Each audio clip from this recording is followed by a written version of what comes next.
¿Qué tal? Saludos, ¿cómo están? Muy buenos días. Les damos la bienvenida a este encuentro digital que sirve para poner el broche al proyecto Pacto Verde, una sesión que pueden seguir a través de nuestros canales habituales, página web de La Voz de Galicia, página de Facebook y también canal de YouTube, y del que tendrán también cumplida información, como no, los lectores de La Voz de Galicia. Me adelanto a las intervenciones de los tres invitados que hoy nos acompañan para contarles que el Pacto Verde se trata de una acción informativa, en definitiva, contar, adelantar, explicar qué viene en la PAC 2023-2027, Política Agraria Común, para sus posibles beneficiarios y para los agricultores en general. ¿Dónde pone el acento? Pues en el cambio en los regímenes ecológicos, en el fomento de la biodiversidad, en esos movimientos más sostenibles, esa eficiencia energética vinculada puramente a la sostenibilidad. Sobre todo esto vamos a ir hablando en los próximos minutos aquí en este encuentro, en el que desgranaremos esa PAC con más datos. Entrará en vigor el próximo 1 de enero, según el ministro de Agricultura, Luis Planas. Beneficiará a más de 680.000 agricultores y ganaderos. Van a recibir esa cifra, va a recibir el apoyo de esa política agraria común, y el impacto económico anual se estima en 7.200 millones de euros. Esta emisión que hoy les ofrecemos forma parte del proyecto Pacto Verde, está financiado por el programa INCAP de la Unión Europea.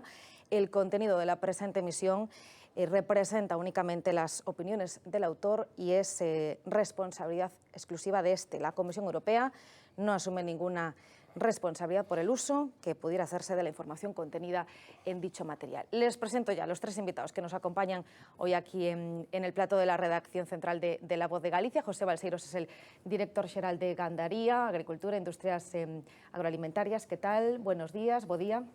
Muy bien, buenos días. Muchas gracias. Gracias por acompañarnos. Clara Eugenia Aguilera, ella es miembro de la Comisión de Agricultura y Desarrollo Rural de la Comisión Europea. Bienvenida también. Muchas gracias, buenos días.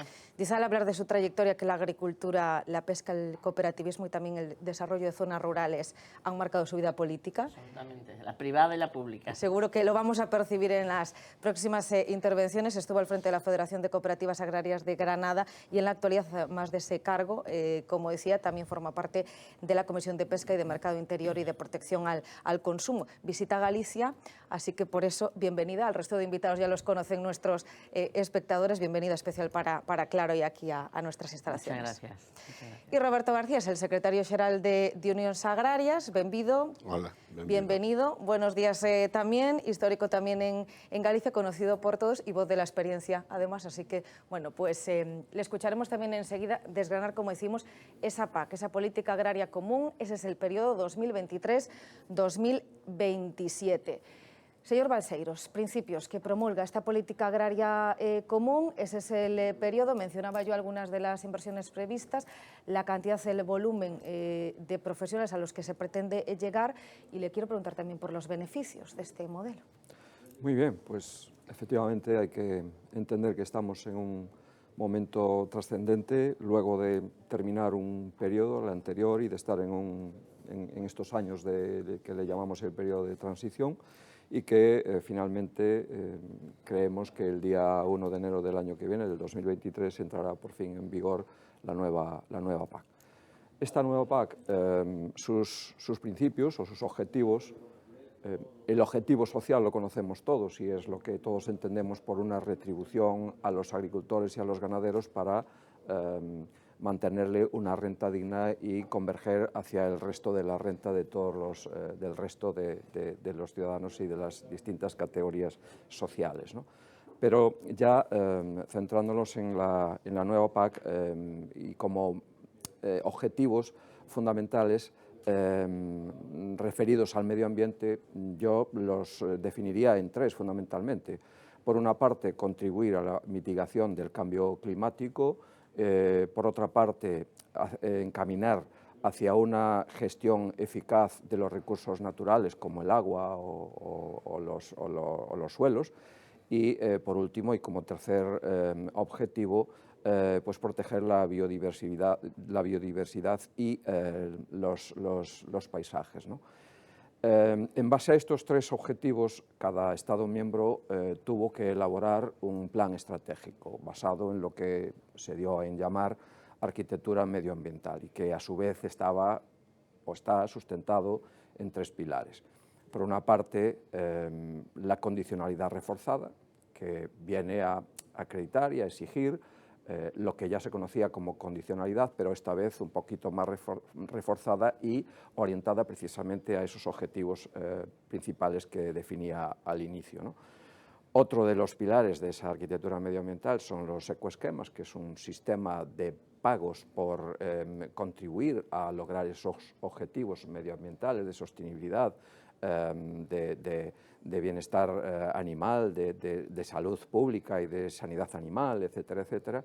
Y, por último, también una serie de medidas voluntarias definidas también hacia agroambiente y clima, donde hay un amplio abanico de instrumentos y herramientas para conseguir lograrlo, ¿no? Básicamente estos son los objetivos, ¿no? Cada Estado miembro, como decía, tuvo que construir su propio plan estratégico.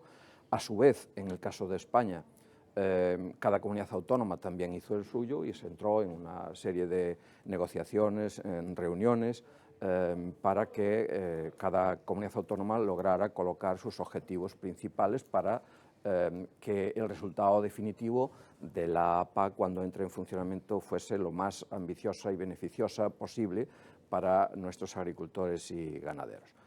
Lógicamente hay que entender que los intereses de los agricultores y ganaderos no son los mismos refiriéndonos al norte, a los países del norte de Europa o a los del sur o mediterráneos, ni tampoco a los del este o los del oeste de Europa. Y por ese mismo sistema se puede aplicar exactamente lo mismo a los intereses de las comunidades autónomas en el Reino de España, ¿no? Lógicamente, los intereses y las acciones no coinciden del todo en cuanto a comunidades opuestas, en el sentido climático hablando y geográfico, o de geolocalización, como pueden ser las comunidades del norte, Galicia, Asturias, Cantabria y el País Vasco, o como pueden ser Andalucía o la propia Castilla-La Mancha, Castilla-León y Extremadura, entre otras, ¿no? Y ahí hubo pues, fuertes debates, hubo intereses encontrados en algunos momentos, ¿no? En Galicia tuvimos la suerte de contar con la ayuda y la colaboración, también porque eran intereses comunes y objetivos repartidos y también comunes con las comunidades, insisto, del Cantábrico, con Asturias, con Cantabria y con el País Vasco, ¿no? Porque hay que entender una cuestión fundamental. Galicia es importante, pero en porcentaje de representación de la PAC somos el 7% de la PAC de España, ¿no? Lógicamente, había que construirse aliados para defender nuestros intereses, o por lo menos para tratar de imponer algún criterio que no perjudicase mucho a nuestros agricultores y ganaderos. Bueno, como resultado final hay que decir que, con sinceridad, no se ha logrado todo, lo que se esperaba, también era lógico, pero sí hemos conseguido mejoras notables, ¿no? Porque recuérdenos cuáles son los intereses de Galicia. Bueno, en Galicia, la idiosincrasia de Galicia hace que tengamos explotaciones familiares de pequeño tamaño, medianas como mucho. En Galicia, algunos criterios referidos, por ejemplo, a los ecoesquemas, y luego si hay tiempo hablaremos de eso, son muy difíciles de cumplir, por no decir imposibles. Hay que tener en cuenta que todas estas negociaciones y todas estas reuniones se hicieron bajo un proyecto de plan estratégico nacional que se presentó a las comunidades autónomas. Y había cosas en principio en las que estábamos muy de acuerdo, la gran mayoría de las comunidades autónomas, también Galicia, y había cuestiones que lógicamente estábamos en absoluto desacuerdo. Yo quiero recordar, y no quiero meterme con nadie, porque yo tengo compañeros directores de todas las comunidades autónomas y veo lógico que cada uno trabaje y mire por lo suyo, pero es verdad, y se vio en los medios de comunicación y se dijo también en distintos medios televisivos, que esa primera propuesta de plan estratégico nacional nosotros le veíamos una clara orientación centro-sur mediterránea, ¿no? De hecho, que me corrijan los compañeros de mesa, creo recordar que en el año 2020 se presentaban como 11 ecoesquemas que luego, después de distintas negociaciones y puntualizaciones, quedaron en 9 y finalmente quedaron en 7. Creo quiero recordar que en las primeras reuniones esos ecoesquemas que se presentaban eran de nula aplicación en Galicia y también igualmente en las comunidades del Cantábrico.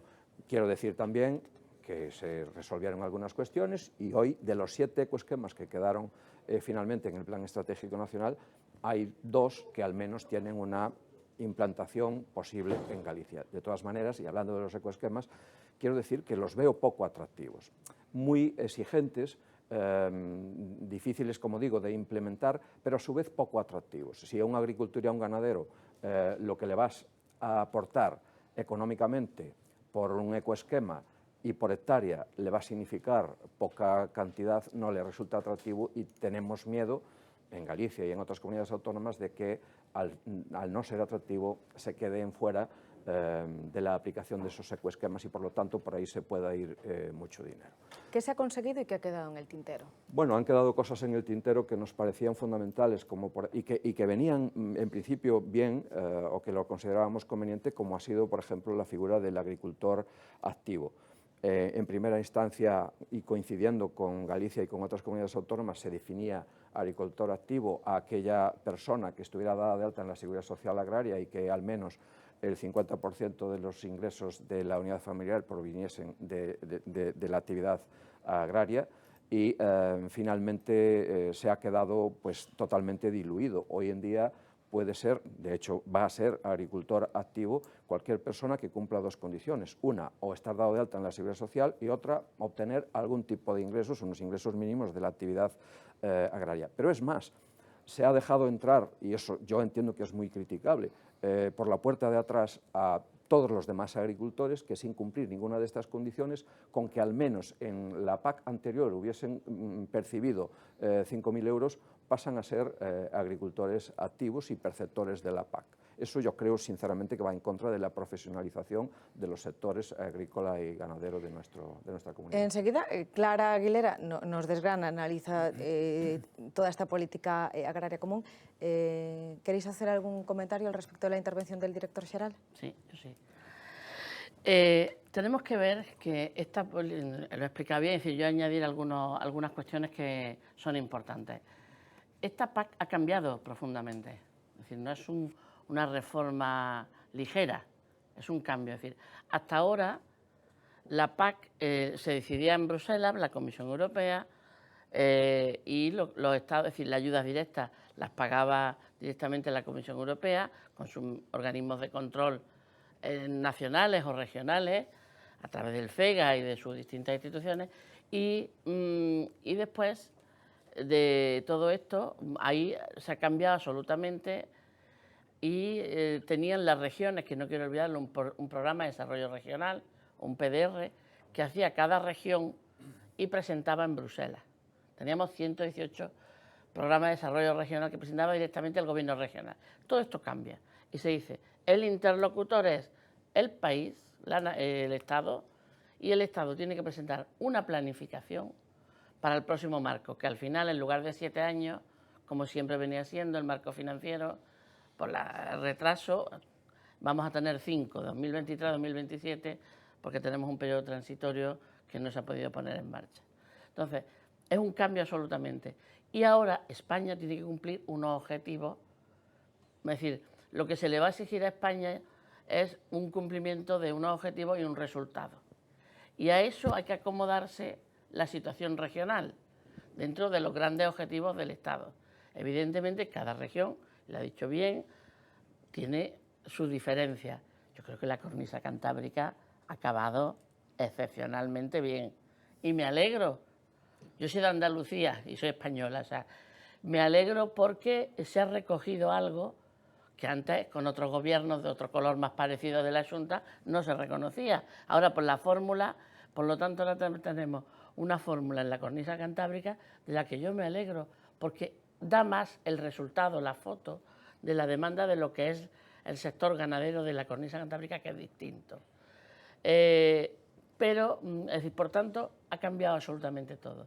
Las cuentas ahora del Estado, la comunidad autónoma, evidentemente, por el peso que tiene la región en nuestro país, han tenido que pactar con el gobierno y el gobierno hacer un programa nacional con el que cumplir. pero ya no hay programa de desarrollo rural en Bruselas, sino está dentro de todo el paquete. Por lo tanto, ya había una serie de exigencias. ¿Qué ha crecido mucho? La arquitectura verde, lo que dice esa condicionalidad de reforma, mayores exigencias medioambientales. Veníamos de una PAC donde era un apoyo a la renta principalmente, que cada vez la sociedad ha ido cambiando y ahora la demanda medioambiental es mayor y es lo que se le exige. Lo que pasa es que se ha dividido en esos ecosquemas, que luego entraremos, que es una particularidad muy específica, pero no la única. Pues tenemos la condicionalidad social, que se habla poco, o el peso y la representación que va a tener la mujer rural en un reconocimiento en la política agrícola comunitaria, por primera vez.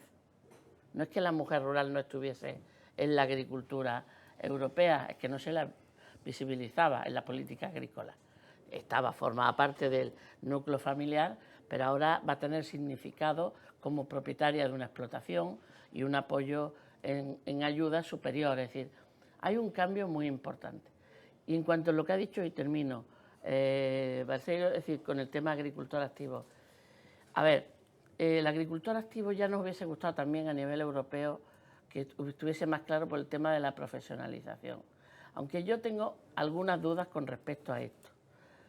Yo creo que en las zonas rurales es muy importante fomentar la actividad agraria, que mucha de ella es complementaria, una parte de actividad agrícola, ganadera, un poco de turismo rural, un poquito, es complementaria con otras actividades. Por lo tanto, agricultor activo no se ha podido llegar a más, porque tampoco pudimos llegar más a nivel europeo. Es imposible, es decir, haber llegado a un mayor nivel de exigencia, que como bien ha dicho él, lo han demandado muchos sectores y muchas regiones, pero no se ha podido llegar tampoco a nivel europeo a un mayor encuadre de agricultor activo. Continuamos enseguida analizando esta nueva PAC.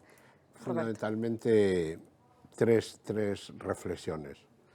Como decía bien Clara, es la mayor reforma de la política agraria desde la de Macharri, donde hicimos el desacoplamiento de las ayudas de producto y productor.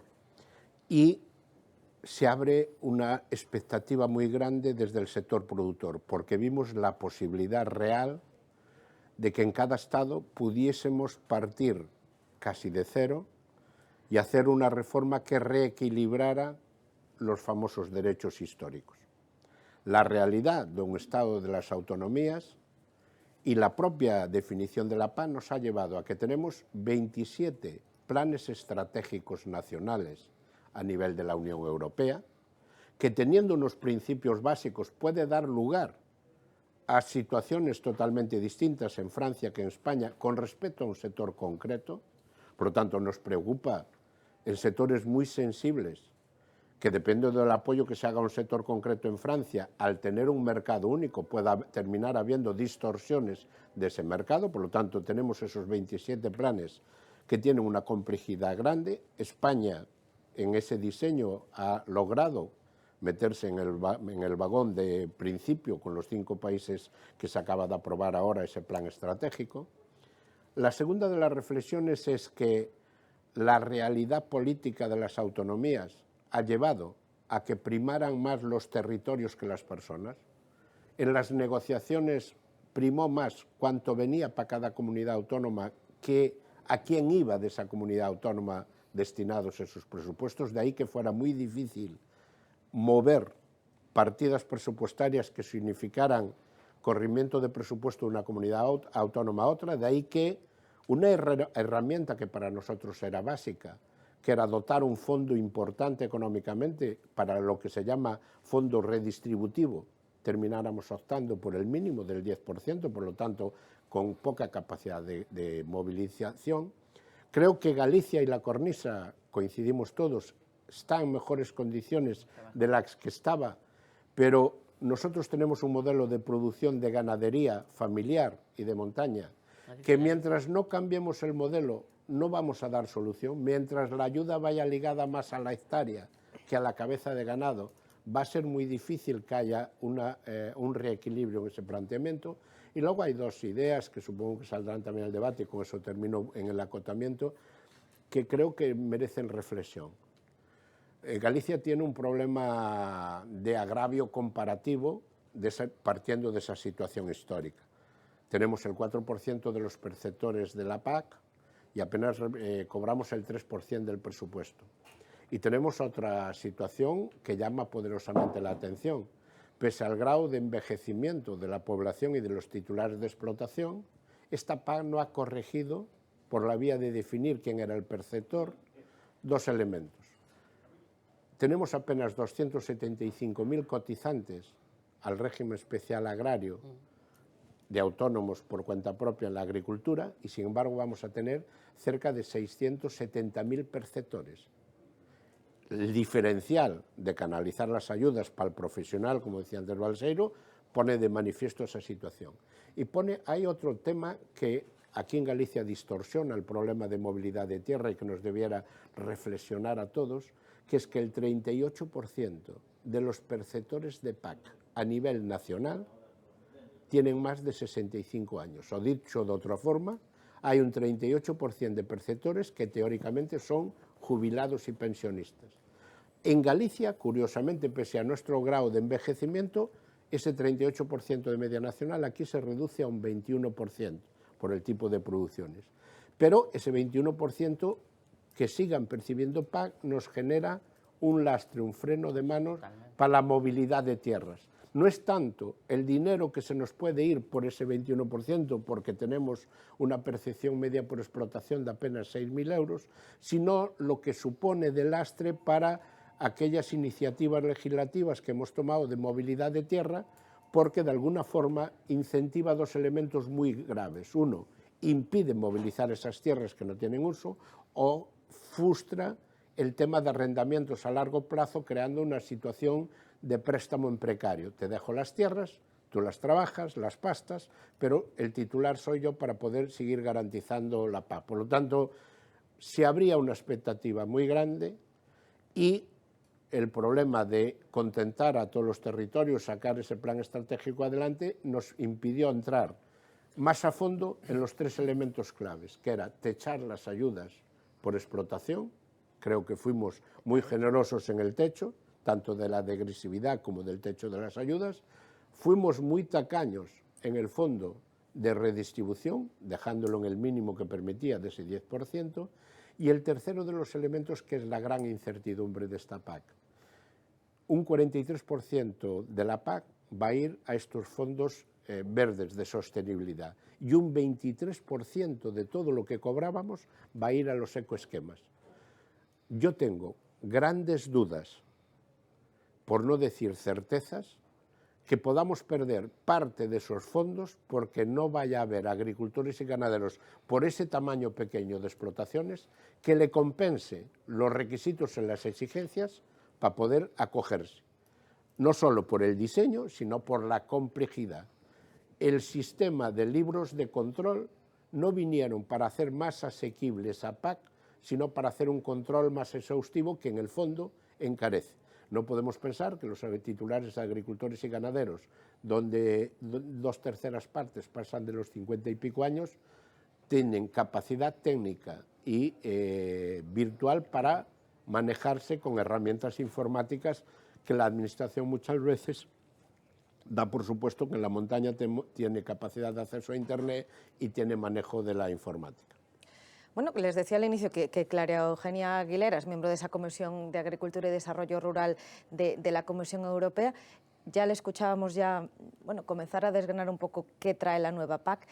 ¿Qué más nos puede contar? ¿Le puede contar a nuestros seguidores sobre lo que se ha hecho, sobre en qué ámbito se ha trabajado, sobre los objetivos de esta nueva política agraria común? Sí, bueno, primero tengo que decir que la primera batalla que se ganó fue la de presupuestaria. Es decir, siempre nos liamos entre partidos políticos a decir no es menos, es más, que si en precio constante, precio corriente. La PAC siempre se ha hablado en los mismos términos. Lo hablara Jacques Cañete o lo hablara Luis Planas. Siempre se ha tenido eso. Y preservar una política que lleva 60 años, estamos cumpliendo 60 años, que todavía mantenga un presupuesto por encima de 1/3 del presupuesto comunitario, a lo mejor no se sabe, pero eso tiene muchas dificultades. Hay muchas nuevas demandas, muchos ámbitos que cada sector, cada cosa que surge, se mira a la PAC, para todo.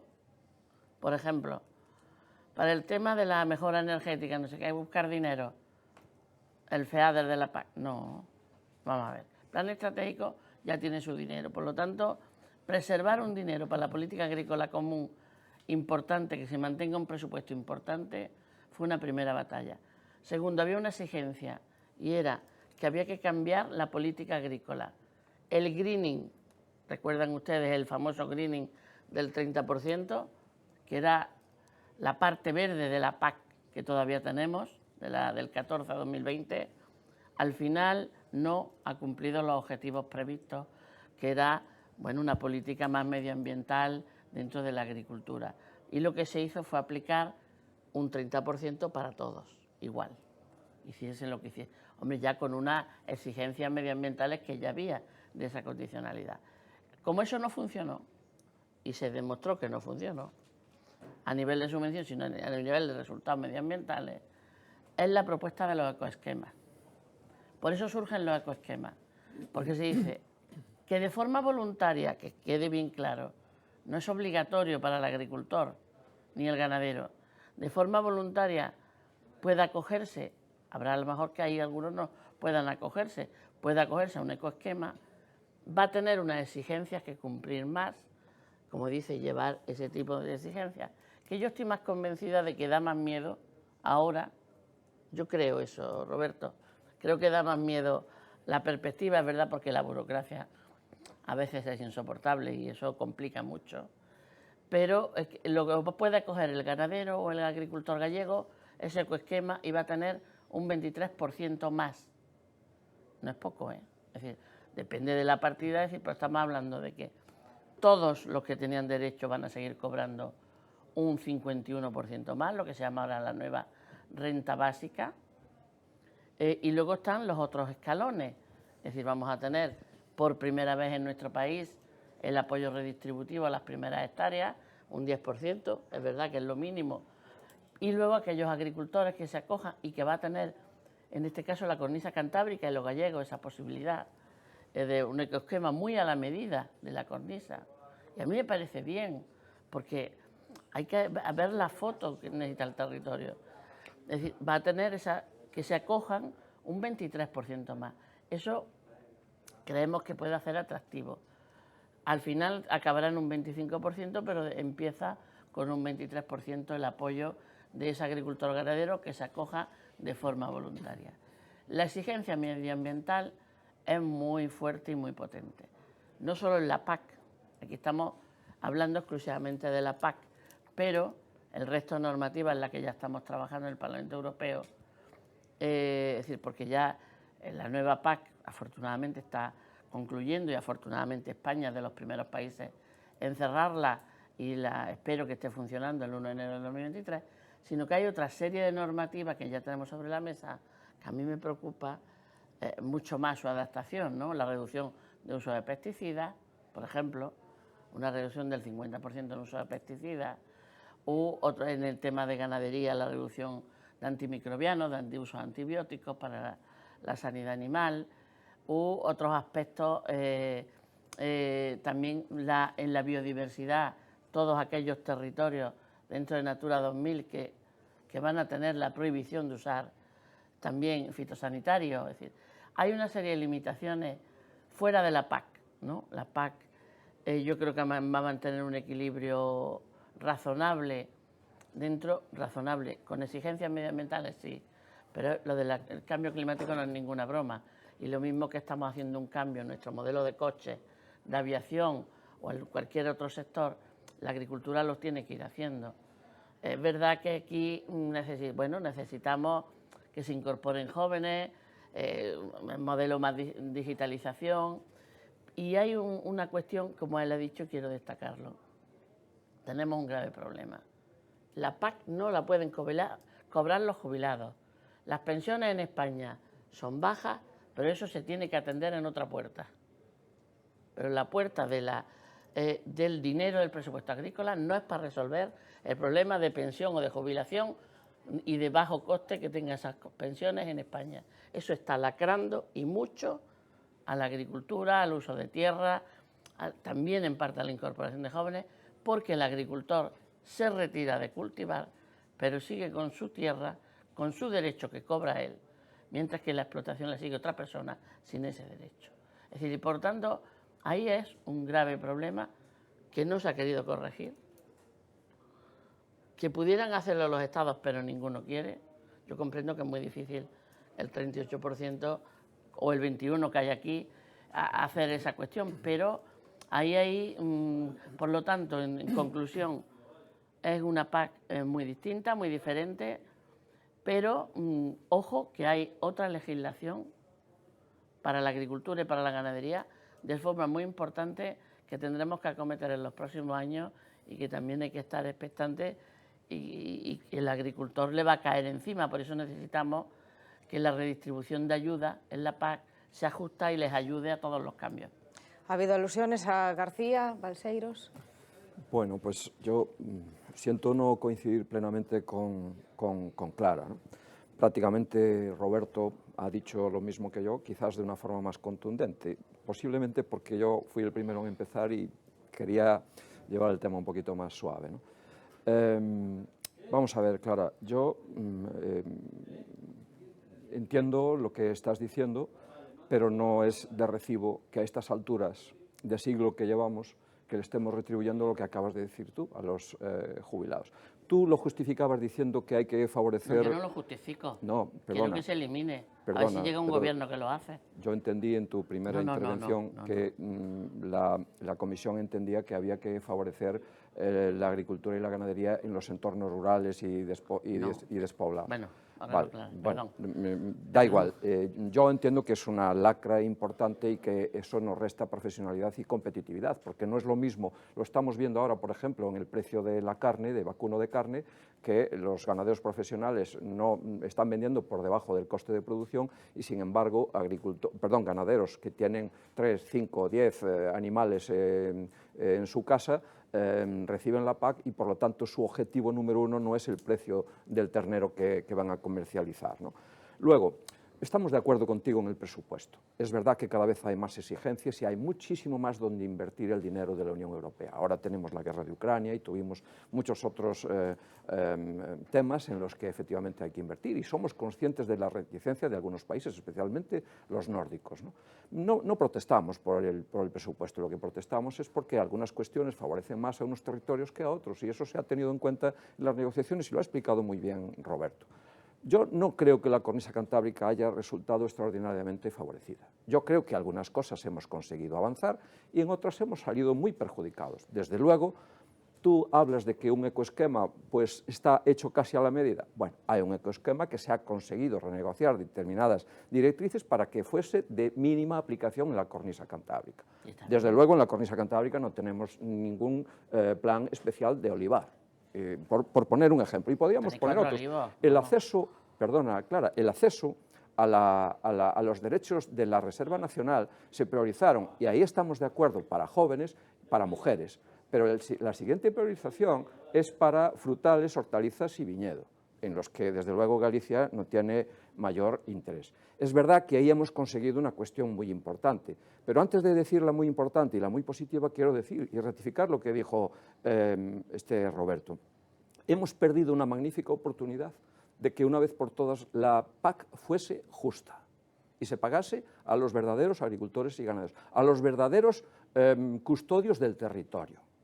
Hemos perdido la oportunidad de que la ayuda redistributiva se dirigiera principalmente a las primeras hectáreas, pero de las pequeñas y medianas explotaciones. Como finalmente se han impuesto por tramos, se dedica una pequeña cantidad a las primeras hectáreas, pero un porcentaje mucho mayor para las explotaciones medianas y grandes, con lo cual también la cornisa cantábrica sale ahí desfavorecida. Y luego, finalmente, y termino ya con el capping y la degresividad, efectivamente, la apuesta de la cornisa era un límite máximo de 60.000 euros por explotación y se ha llevado hasta los 100.000 euros. Bien, es verdad que con tramos de de descuento según ese tipo. Pero permíteme solo una cuestión, que creo que sí, ahí coincido contigo y hay que ponerlo de manifiesto. Es verdad que en las negociaciones Galicia ha conseguido una novedad histórica muy importante, que es el acceso a la Reserva Nacional, y lo hemos conseguido gracias a que tenemos una ley de recuperación de la tierra agraria de Galicia que se aprobó en mayo del año pasado y que nos permite, en base a sus instrumentos, como pueden ser las aldeas modelo, los polígonos agrarios, ganaderos o forestales o mixtos, acceder de forma prioritaria, luego de los que dije anteriormente, para obtener reservas. Y hacía mucha falta, porque Galicia era una de las comunidades autónomas que estaba muy por debajo de la media de derechos históricos de las comunidades autónomas. Creo que Galicia, si no me equivoco, Roberto, que me corrija, estábamos en el torno del 55-57% con respecto a las demás, y hay comunidades autónomas que están por encima del 87%, con lo cual nosotros pedíamos que era de justicia que Galicia convergiera de alguna manera hacia esa media natural de España. Enseguida te doy la palabra, Roberto, que quiere comentar, pero obviamente, Clara, por alusiones. A ver, la convergencia es obligatoria, la externa y la interna, por la PAC. La PAC de 2013 ya nos obligaba a que teníamos que hacer una convergencia, a que todas las ayudas, para que nos entiendan los que nos estén viendo, todas las ayudas, sea en Polonia o sea en Lugo, fueran las mismas. Y dentro de España, igual, es decir, sea Lugo o sea Granada, las mismas. Eso es lo que nos obligaba ya en la reforma de 2013. El acuerdo con el entonces ministro Cañete dijo: yo quiero la mínima convergencia posible. Y eso se hizo. Cero, casi nada. Porcentaje de convergencia, nada. Eso daba a que no solo los derechos históricos se mantuvieran, sino que se reforzaran. Y lo digo que en el caso de Andalucía nos vino muy bien con el olivar, con ese reforzamiento. Pero ya se cogió un camino equivocado. Ahora la obligatoriedad de la convergencia es 2027. Se ha hecho en el decreto que sacó entre el periodo transitorio del Gobierno mucho más que en todo el periodo del marco anterior. ¿Total? No. No se ha hecho total. Pero en 2027 tenemos que llegar a un porcentaje de convergencia interna importante. En 2027. Y ya cada vez la cosa está para menos broma. Y otra aclaración. Yo he dicho que yo estoy a favor de la actividad agraria. Es decir, el profesional, por supuesto, pero de la actividad agraria, porque creo, y pasa en muchas zonas, que se sigue fomentando que el que tenga una ayuda también es bueno. Y lo que estoy absolutamente en contra es de que los jubilados tengan ese derecho a seguir cobrando la percepción de la PAC.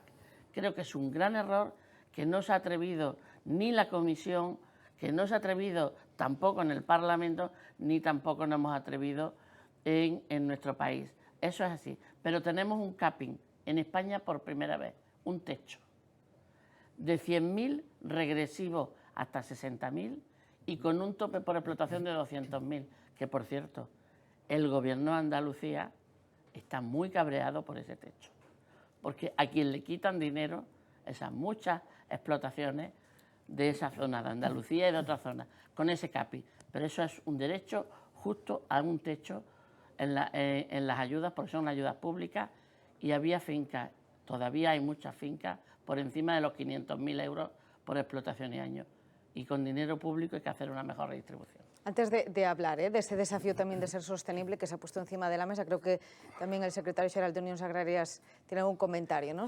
Pero para simplificar un poco el debate, porque pudiera parecer que de las últimas dos intervenciones estábamos hablando que en la discusión del Plan Estratégico Nacional había un posicionamiento distinto de lo que podía ser gobiernos del PP de gobiernos del PSOE. No.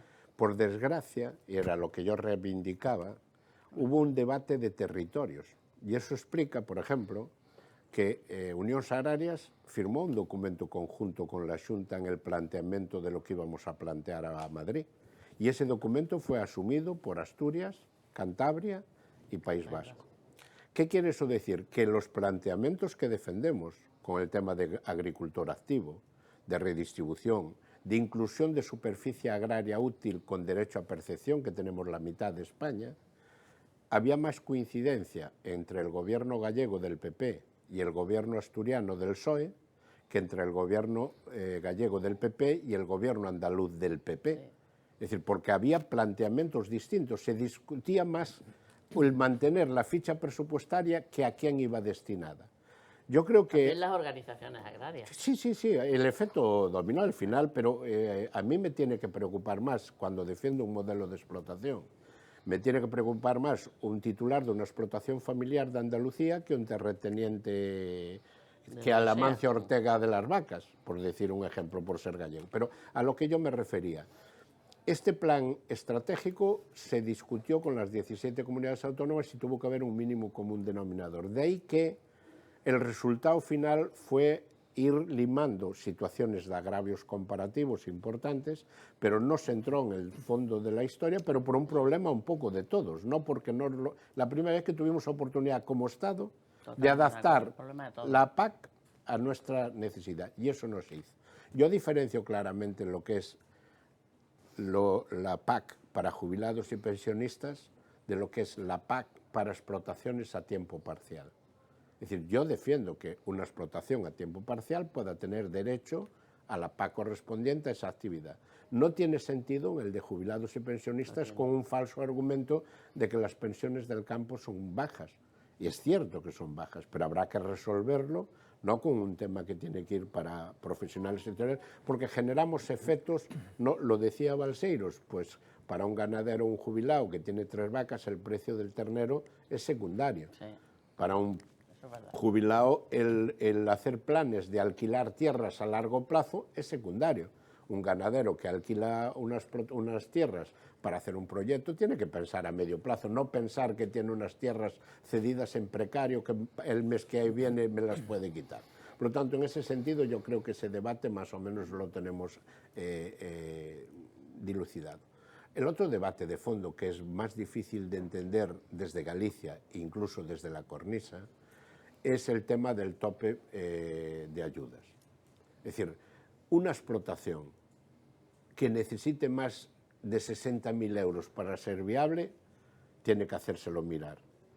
Al final hemos dejado un tema maquillado, que era 60.000 euros, y luego degresivo hasta los 100.000, pero a continuación le metimos un nuevo añadido, que no computaban los empleados para garantizar el trabajo. El reglamento comunitario. Para garantizar el trabajo, pero incluso metimos otro todavía más dudoso, que es las empresas de servicio también se descontaban para esa competitividad. Por lo tanto, ahí yo creo que estamos haciendo poco para un elemento básico, con eso termino. Esta PAC tenía una deuda pendiente con los ciudadanos que pagan impuestos, que era legitimar esos 47.000 millones para la única política común que tiene la Unión Europea. Y por lo tanto, el techo de las ayudas que vaya destinado a quien vive y trabaja de ahí era también una exigencia para poder mantener las ayudas. Es cierto que el tema del presupuesto fue la primera parte del debate, más de casa, de críticas de la oposición al gobierno, y centramos casi todo el tema en el dinero, en un momento que hoy tendremos que valorar muy positivamente porque lo hicimos en un momento especialmente difícil, después de una recesión económica, y con un elemento que ahora ya hemos olvidado, que era que se marchaba de la Unión Europea uno de los socios que aportaba, claro, que era el Brexit británico. El segundo. Por lo tanto, eso nos plantea. Y luego hay un elemento que no estamos valorando y que lo apuntó Clara, y yo creo que tiene que ser una reflexión. Todos habíamos aplaudido la transición energética, de cerrar las minas, de ir a producción de energías alternativas. La pandemia y la guerra de Ucrania hizo poner el freno de mano, replantearnos abrir Asponte, replantearnos las minas de carbón, replantearnos la energía nuclear en Alemania, porque el debate de la autonomía energética y la situación de la guerra de Ucrania lo da por bueno. ¿No tendríamos que plantearnos también algo con respecto a todos estos decretos que van a salir de reducción, que pueden traer como consecuencia la reducción de la producción, cuando en este momento, con la crisis económica en la que estamos, las dos exigencias básicas tienen que ser garantizar el alimento de la población y garantizar el alimento de los animales en un momento de autonomía alimentaria como el que estamos? Y a lo mejor eso tenemos que establecer una transición hasta que se clarifique todo esto, antes de poner en marcha decretos que no está valorado qué incidencia va a tener sobre la viabilidad de muchas explotaciones y sobre la rentabilidad. No oponerse a reducir fitosanitarios ni a reducir antibióticos, pero hagámoslo de forma razonable que no interfiera en este objetivo máximo que tendríamos que mantener. Me voy a enganchar a esto último, eficiencia energética, transición, que has mencionado, desafío en el capítulo más sostenible. La nueva PAC también juega, Roberto, aquí un papel importante, pero también a la hora de algo que nos preocupa y nos tiene que ocupar mucho a Galicia, que es salvar, afrontar la despoblación de esas zonas rurales, ¿no? Mira, la sostenibilidad medioambiental tiene que tener dos patas imprescindibles, que es la social y la económica. No existe sostenibilidad medioambiental si expulsa a la gente del territorio y si convierte las explotaciones en no viables económicamente. Por lo tanto, tiene que tener un equilibrio. El equilibrio en este momento, los incendios lo están poniendo de manifiesto, que el gran plan contra el incendio para la gestión del territorio es la actividad agroganadera. Los fuegos se apagan cuando llega a terreno que está cultivado o donde están vacas pastando. La desbrozadora que hace un rebaño de ganados es más eficiente y más económica que la mecánica. Y por lo tanto, en este momento tendremos que plantearnos que el número de explotaciones que tenemos en Galicia tiene que entrar en esa dinámica medioambiental de cumplimiento de la PAC, pero tiene que garantizar una viabilidad económica. Cuando hablamos de que esta PAC tiene dos elementos que no le estamos dando importancia y que son básicos, es a propuesta de España, el debate de género se incorporó en la última parte de la reforma. Y por tanto el papel de visibilizar, no de incorporar, porque las mujeres están incorporadas aunque no figuren. Llevan incorporadas toda la vida en la explotación ganadera, pero no figuraba. Incentivar ese papel, incluso con discriminación presupuestaria y económica, es un logro de esta nueva PAC. Igual que el papel de hasta duplicar las ayudas para la incorporación de jóvenes cuando tenemos un problema de relevo generacional. Pero ese relevo generacional tiene que venir acompañado de otros dos elementos que tienen poco que ver con la PAC, que es el desmantelamiento de los servicios públicos que se hizo en la crisis económica anterior, donde se cerraron muchos colegios por pocos niños o donde se cerraron determinados servicios sanitarios. No podemos pedirle a un joven que se incorpora a la actividad siendo ciudadano segundo en los servicios públicos, y la viabilidad económica. Y la viabilidad económica una parte la da la PAC. La PAC tiene una certidumbre que en la primera parte del presupuesto está garantizada una ayuda directa a la renta. Y ahí discutimos después de los sectores. Mientras en Galicia la PAC supone de media un 12% de la renta de los perceptores, en el resto de España supone de un 30%. Y eso es compatible con lo que decimos aquí muchas veces. Las explotaciones ganaderas de carne sobreviven gracias al aporte de la PAC, porque el mercado lleva tiempo remunerando por debajo de costes de producción. De ahí que cuando estamos hablando de la nueva PAC que garantiza una parte de la renta, tiene que venir en esa sostenibilidad la pata económica. Y la pata económica es que una ley diseñada para impedir que ningún eslabón de la cadena le pague al otro menos de lo que cuesta producir, tenga una aplicación práctica. Y en eso yo coincido plenamente que el gobierno central hizo la parte más difícil, que era meterle mano a determinar costes de producción y hacerlos compatibles con la ley de competencia, y está fallando en la parte que teóricamente debiera ser más fácil. O establecemos observatorios públicos de precios medios, o si la batalla es de cada ganadero peleándose con su industria para demostrar cuál es su coste individual, seguiremos en la dinámica en la que estamos. Yo creo que en ese sentido estamos dando pasos. Es importante que la AICA, tanto la nacional como la autonómica de reciente creación y los observatorios, sea un espejo, pero las administraciones, central y autonómica, no podemos a la mañana decir que producir un kilo de carne cuesta mínimo 6,20 y permitir que todos los contratos a los ganaderos estén por debajo de los 5,80. Si estamos diciendo que eso es ilegal, tiene que haber actuaciones de oficio que impidan que sea cada ganadero el que se tenga que pelear con la gran cadena de distribución o con el matadero. Y por último, decir, es cierto que los ecoesquemas son voluntarios, Clara, pero cuando suponen un 23% de lo que venías cobrando, ese voluntario se convierte en obligatorio porque lo que estaba recibiendo era imprescindible. Es decir, hoy la mayor parte de los ganaderos gallegos no pueden prescindir de la ayuda que venían cobrando de la PAC. Y este año, para poder mantener lo mismo que cobraron el año pasado, van a tener que acogerse a uno de los ecoesquemas. Y en el diseño y en la aplicación tenemos que ser todos, no digo generar el fraude, pero sí ser todos comprensibles que las pequeñas y medianas explotaciones no puede suponerle más la aplicación de lo que recibe, porque si no estaremos reduciendo ya de antemano lo que estaban percibiendo.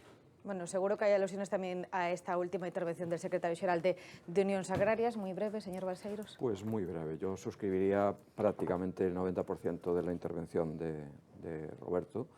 Me parece que tiene absoluta razón en prácticamente todo. Discrepo también, como es lógico y habitual, por otra parte, en algunos preceptos. Por ejemplo, en el tema de la ley de la cadena alimentaria. Tiene razón en su base fundamental, pero cuando dice que no se puede por la mañana anunciar que los ganaderos están percibiendo un precio por debajo de lo que le cuesta producir y no actuar, hay que recordar que la ley de la cadena alimentaria, que ha sufrido distintas modificaciones y que ha mejorado sensiblemente, pero también es verdad, y estarás de acuerdo conmigo, y lo hemos hablado infinitas veces, que no se establece ningún mecanismo que determine cuál es el coste de producción y que se pueda hacer público. Y además, en el procedimiento sancionador tampoco queda recogido claramente cuál es el procedimiento para esos casos. Sí establece otros procedimientos sancionadores para cuestiones relativas a fraudes, contratos, procedimientos abusivos o que no se respeten determinadas prácticas legales, digamos. Pero no queda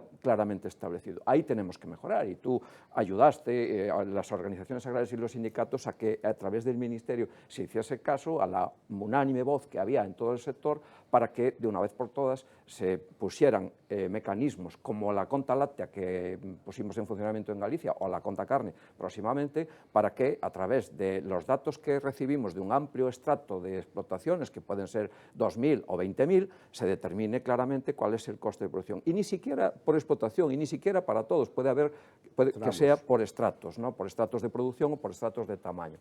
Luego, solamente ratificar, y coincido también con los ecoesquemas. Clara, tú dices que son voluntarios, tienes razón, pero efectivamente ahí está el 23% de lo que venían percibiendo.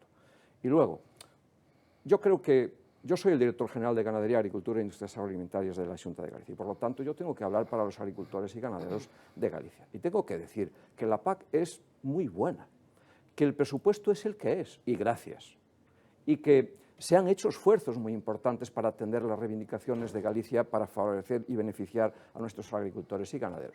Pero ha habido cosas en las que hemos perdido una enorme oportunidad, una grandísima oportunidad. Se esperaba muchísimo más de esta PAC y, sobre todo, también pongo en duda la posibilidad de llegar a esa convergencia en el año 2027, ya sabemos cómo funciona la Unión Europea, y también pongo en duda que avancemos muchísimo en el tema de la sostenibilidad ambiental. Lo pongo mucho en duda precisamente por lo que decía Roberto. Estamos en un escenario horrible, de una subida de precios desmesurada, desorbitada, electricidad, combustibles, materias primas para la alimentación. La inflación es la que es, algo nunca visto en los últimos años, y eso sin duda va a ser un hándicap muy importante para poner en práctica esas aplicaciones y esa sostenibilidad medioambiental y esas prácticas ambientales que decíamos al principio de nuestra intervención. De hecho, se ha pedido en foros y en reuniones con el Ministerio y a la Comisión que tengan en cuenta esta situación excepcional y que se relajen provisionalmente estas medidas hasta tanto en cuanto no se resuelva esta situación de crisis internacional que estamos viviendo. También, también para cerrar, al hilo de la última intervención de Roberto García, claro. Bueno, tenemos una situación además que le estamos mencionando poco y que ahora se ha referido Balseiro, es decir, la situación excepcional que tenemos con la guerra no somos conscientes en España, muchos de ellos. Es decir, y todavía no estamos notando la gravedad y la repercusión que va a tener en nuestras vidas como ciudadanos. Es decir, ya llevamos el 5.º paquete de medidas contra Rusia por la invasión que está haciendo en Ucrania. Esas medidas van a restringir nuestro modo y calidad de vida. También, no estoy hablando de agricultores, digo en general. Va a haber un problema, lo está diciendo la FAO, de alimentación, donde se espera una hambruna en más de 26 países de África y parte de Asia. Hambruna, porque no está llegando el cereal, no está llegando las producciones tanto rusas como ucranianas. Esto que está ante esta situación, efectivamente, además hace una reflexión con nuestra política alimentaria. Y es, ¿estamos en condiciones de seguir exigiendo en estos años de guerra la rotación de cultivos? Yo creo que no. Yo creo que no. Entonces, para este año se ha conseguido. Nosotros ya estamos pidiendo que para la nueva PAC se establezca también algunas excepcionalidades que necesitamos. Necesitamos producir alimentos. De momento no hay falta de producción de alimentación para las personas, de momento en Europa, pero sí para la alimentación animal, que se está trayendo de fuera. Estamos importando soja transgénica de muchos países y flexibilizando las importaciones. Luego, ante la situación de guerra, que va a ser más acuciante si no acaba pronto, necesitamos medidas excepcionales también en la PAC. Y termino con lo de los ecoesquemas. Vamos a ver, el ecoesquema, vamos a una conclusión de voluntaria porque el greening no había funcionado, porque lo que habíamos hecho es una ayuda para todos, donde teníamos el pago básico con el 40 y tantos, el greening y tal, y todos cobraban el 80 y tantos %, claro. Pero ahí es donde al final las medidas todas hacían y lo que se quiere es incrementar las medidas medioambientales. Que yo estoy de acuerdo con lo que dicen, que si no tenemos competitividad, aquí se acaba la agricultura y se acaba todo, ¿eh?